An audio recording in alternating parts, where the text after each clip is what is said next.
From a borrowing country to one of the biggest contributors, he says China provides a model case for countries working with the World Bank. From economic transformation and upgrading to high-quality development, he says China's positive economic growth plays a crucial role globally. The 14th president of the World Bank Group, Ajay Banga, sat down in an exclusive interview with Leaders Talk.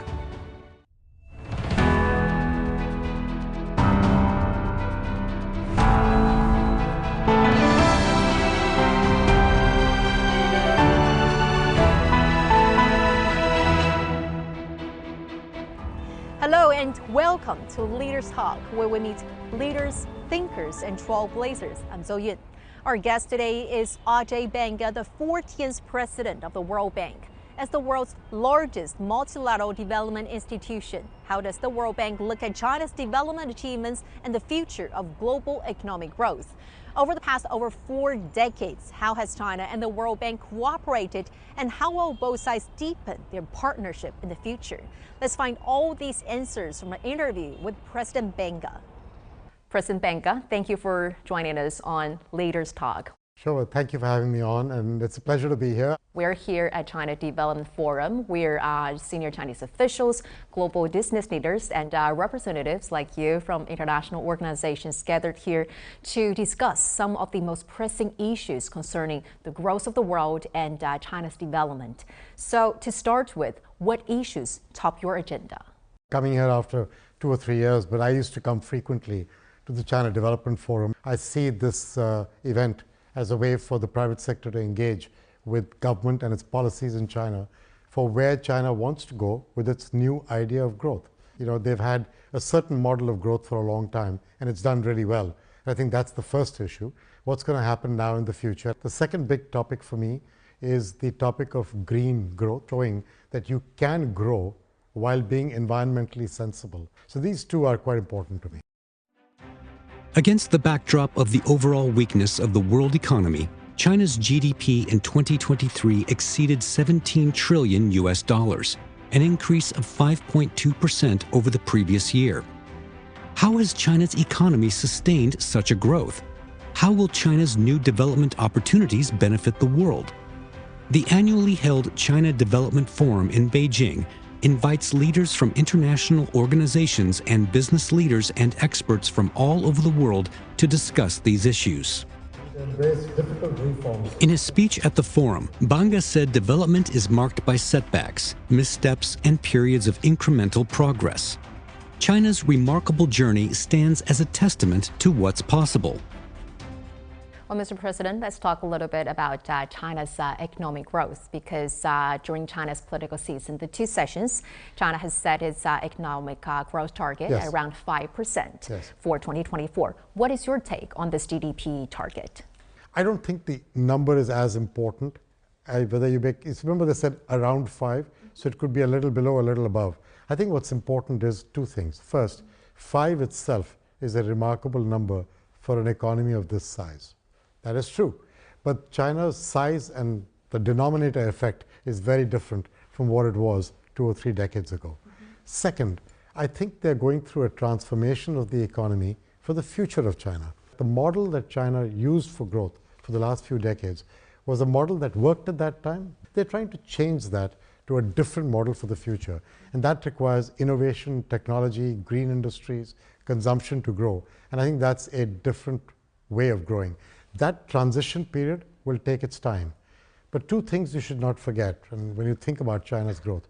The first is that even at around 5%, it's still contributing 30% of global growth. Exactly. Second, it has infrastructure in a way that most countries do not. It has 30% of the world's manufacturing capacity in this country. So it's got assets, it's got a skilled workforce. It has challenges. It has an aging population, and therefore that needs to be managed. So it's got challenges like every other country. I'm convinced that China will work hard on both the change of the economic model, but also managing through demographic changes. And China, as you just mentioned, has been a major driver and contributor to global economic growth. And a study from the World Bank has shown that from 2013 to 2021, its contribution to global economic growth averaged more than 38%. That's more than all the G7 countries combined. So how would you define the role of China in the global economic landscape that is filled with uncertainties and headwinds? My belief is that an economy of 1.4 billion people with the size that today China is, has a role to play in world economic growth. Countries that are as large as China or the European Union's global economy or the United States, their economic growth and changes impact everybody else. And I think that is an important aspect of the global interconnected world that we have built. I think out over the period of time, a healthy, economically growing China is very important to the rest of the world as well.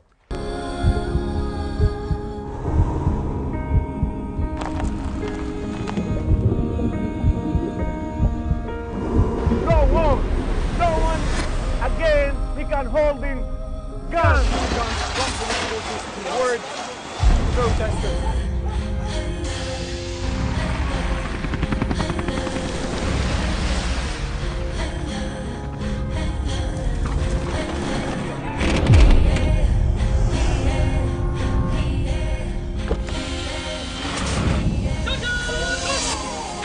Were you worried about your life at that particular time? Not at all. Excellency, thank you very much for your time. What is your assessment of the state of the continent today? Africa has the potential to power itself. Excuse me.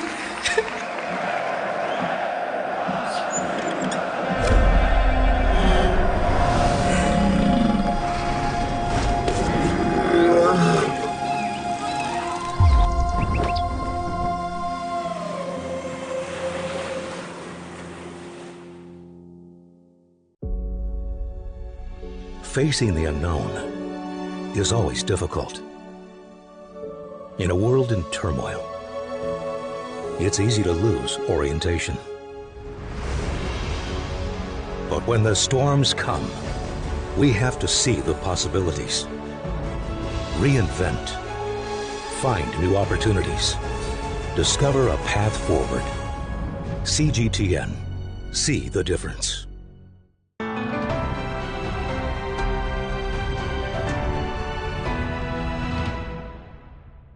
If you take a closer look of China's economy, you will find the term inequality, productive forces, as a new buzzword. Well, this term was first proposed by Chinese President Xi, which underlines the great importance of high technology, high efficiency, as well as high quality for the development, among other factors. So what do you make of the significance of this paradigm shift? So I think of this in two ways. One is the more obvious one of being connected to green. What China is trying to do over the last 7-10 years is to attack air, water, and soil to improve the quality of those for future generations. And they're trying to prove that you can grow, but you can grow with ecological responsibility at the same time. I think the second part of the conversation of high quality growth has to deal with making sure that where China goes in the future is appropriate for China's population.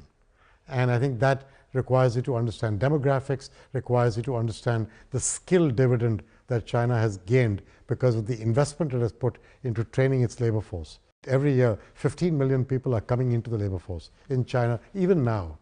And they're being trained and educated in a way that is useful for China's economic growth. So to me, high quality development is ecological development, but also development appropriate for China's population and its needs. In which sectors do you see the greatest potential for China's development? Growth? Oh, I think everything to do with innovation and technology will be a huge opportunity.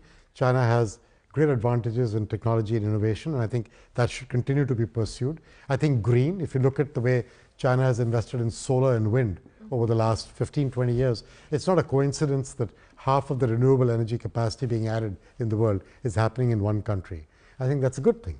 Well, you made a speech here, and during speech you said we have faced challenges before and overcome them together. And you also said that China's remarkable journey stands as a testament to what's possible. So what do you really mean by that? Now, what do you think are some of the lessons and practices from China's development might be helpful and inspirational for other countries? So I think China is one of those countries that is the model case in some ways for how the bank should be working with the country.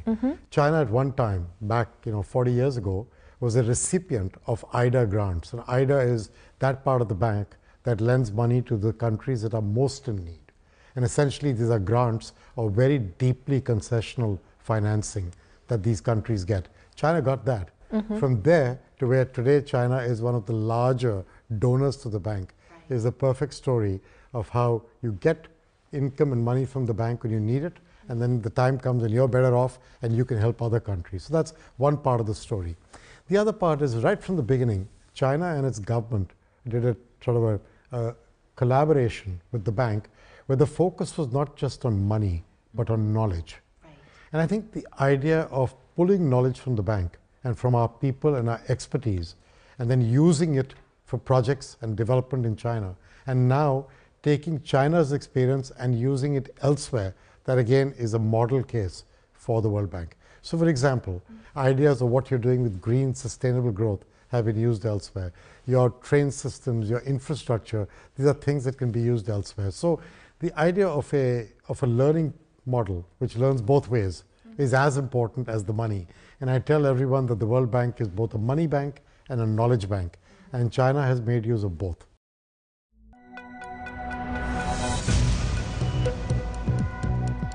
Each day, there are millions of stories. Each one can open new perspectives, new possibilities. Wherever you look, we are there to see, discover, explore. We put the pieces together to find what really matters to you, all around the world, all around the clock. Our reporters are at home across the globe. From our headquarters in Beijing and production centers in Washington, Nairobi, and London.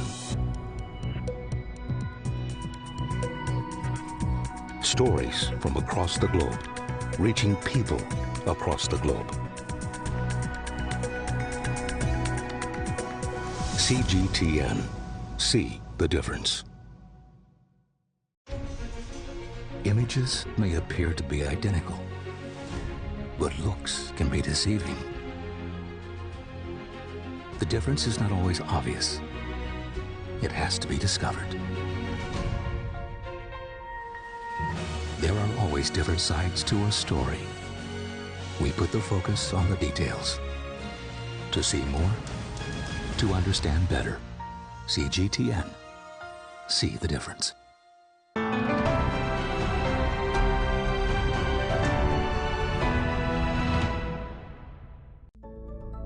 The World Bank was established in 1944 and currently has 189 member countries and 5 affiliated institutions.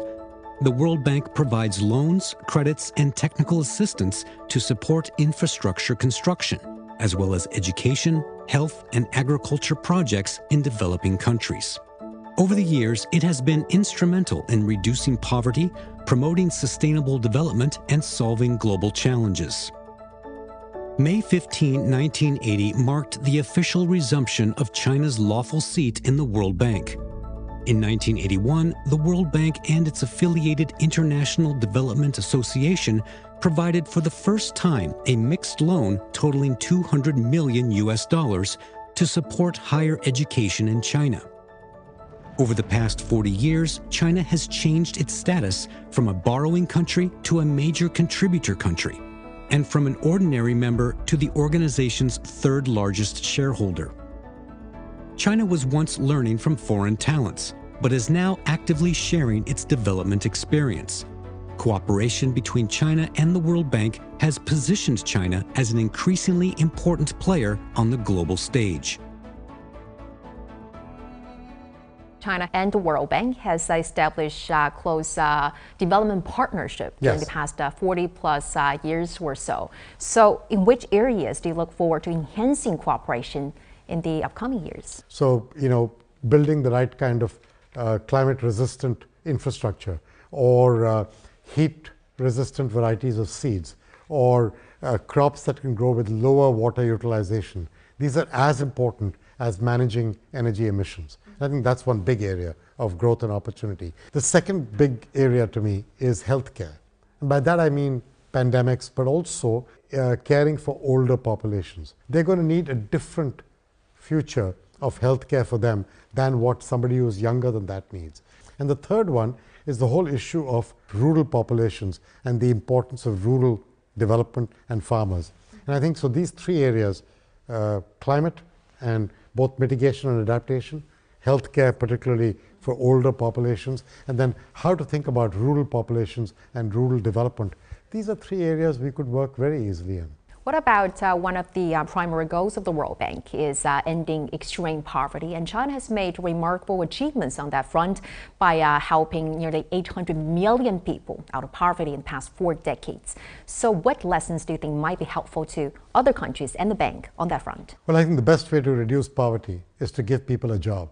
What China has done really well in the last 4 decades is create jobs. And in the global south in the next 10 years, 1.1 billion young people will come of age to be eligible for a job. Right. And people call that a demographic dividend. And yes, it is, if these young people, when they are growing up, get access to clean air, clean water, healthcare and education. And when they're grown up, they should get a job. I think, therefore, the world has to think about 1.1 billion jobs to be generated. Currently, we're on a trajectory to create 325 million. Climate change has been one of your priorities since taking office, and the World Bank has set some very ambitious goals at the COP28 meeting in Dubai. And you have also previously said, quote unquote, we need to get past the talk because my grandchild's time is running out. So explain to us about the urgency here, and how can you ensure that this is not just talk the talk? Yes, so look, at the end of the day, there are two aspects to climate. One part of it is emissions and energy that is used for lives of people. After all, as a country grows and the middle class grows, consumption goes up, your demands for energy go up. Yesterday I was in a province at Hebei, right. And I went and saw a village where coal-fired use of both for cooking as well as for heating in the house had been converted to natural gas. Yes, and that's actually a program of the government. Right. With subsidized power, but also subsidized natural gas burners. But the important thing, the subsidy is what got consumers to no longer worry about the cost difference. But what is really interesting was the change in their lives. First of all, they were educated about the importance of cleaner fuel than their previous way. Second, small thing, but all of them put roofs in the open area of their house. They couldn't do that with coal because the smoke would get trapped. Now they had a house which is dry and enclosed, and therefore better heated as well in the winter, better cooled in the summer.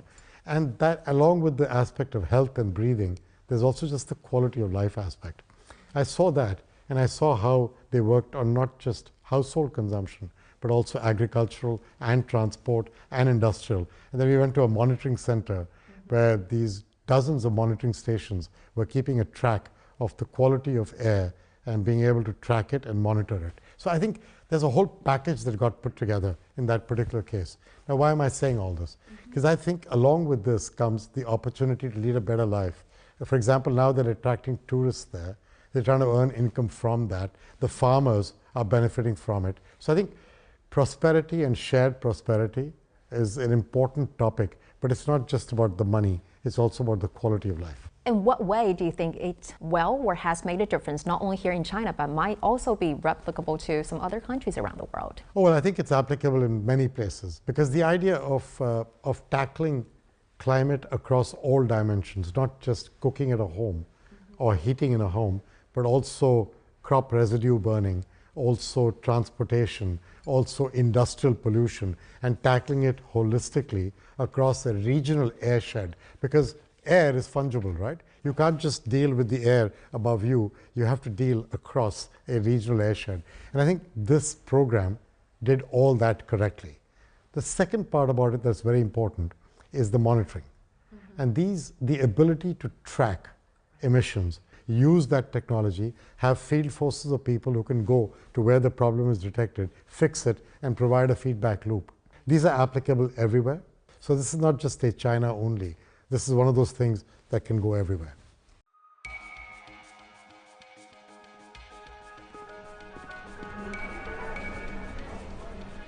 You're watching breaking news on CGTN.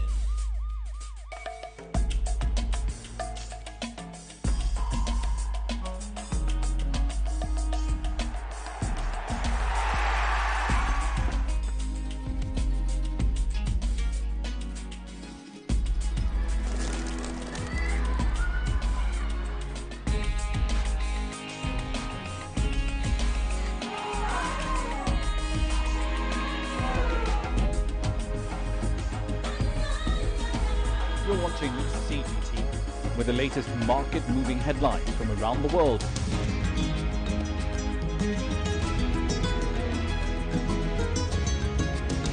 Welcome to the world today on CGTN.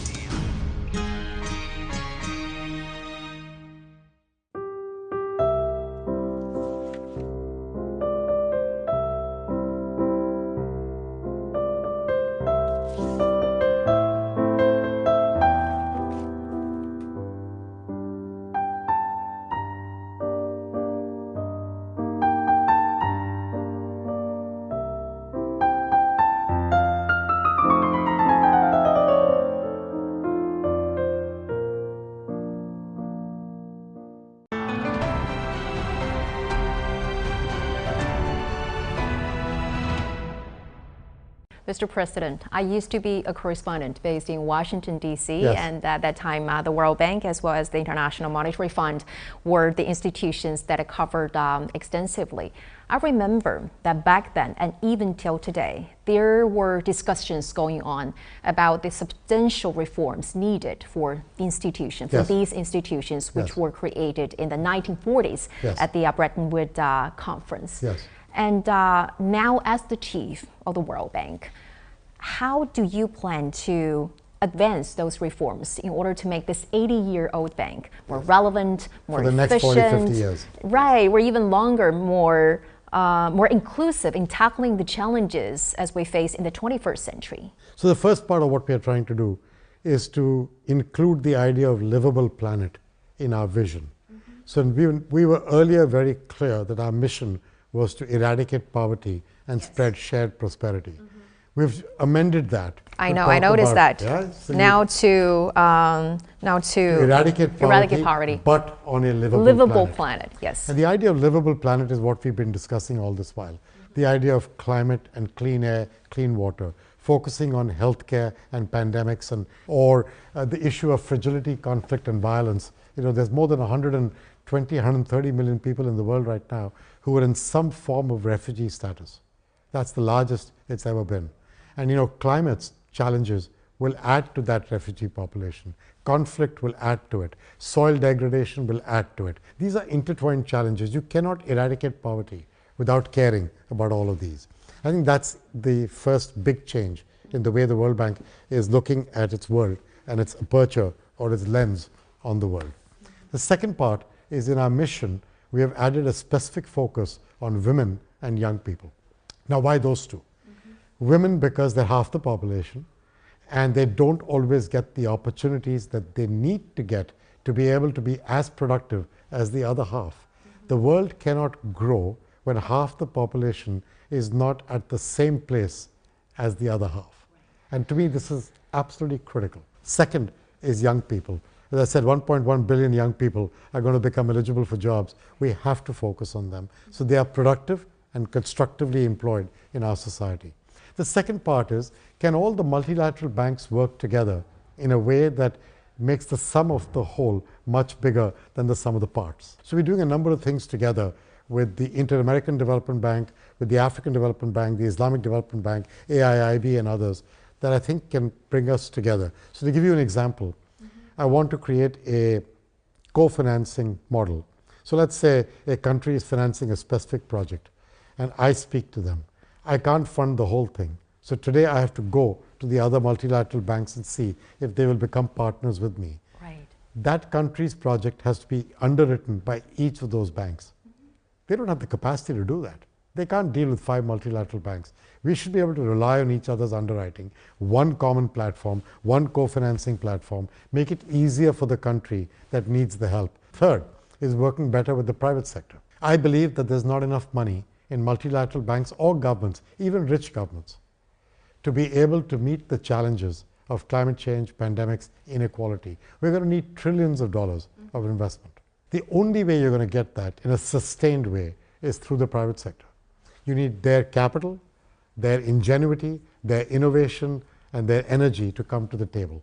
The private sector will not come unless they have confidence in policies, regulation, and the place to go. So I think those are all very important as part of reform. You had decades of experience as a corporate executive before coming to the bank. Yeah. And I can't help but notice that you pay great attention to a value called DQ, decency quotient. So you've researched me, huh? I did very well research, and that is not only back in the business world, but now also at the World Bank. So what does decency here really mean in this context, and why it really matters in addition to IQ and EQ?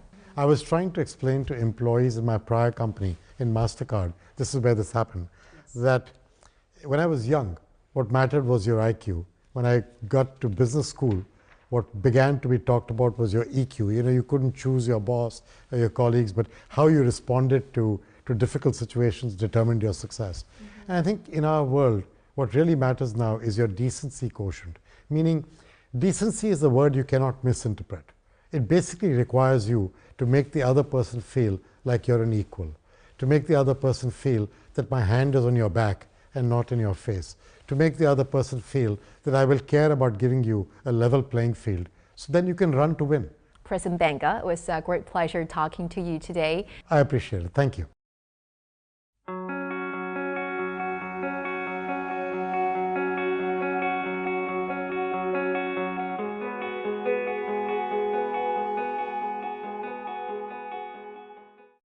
During the conversation with President Banga, he said that China, with a population of 1.4 billion, plays a crucial role in global economic growth. Over the past 40 years, China has transitioned from being a recipient country to one of the largest donors of the organization, and from a learner to a disseminator of knowledge and experience.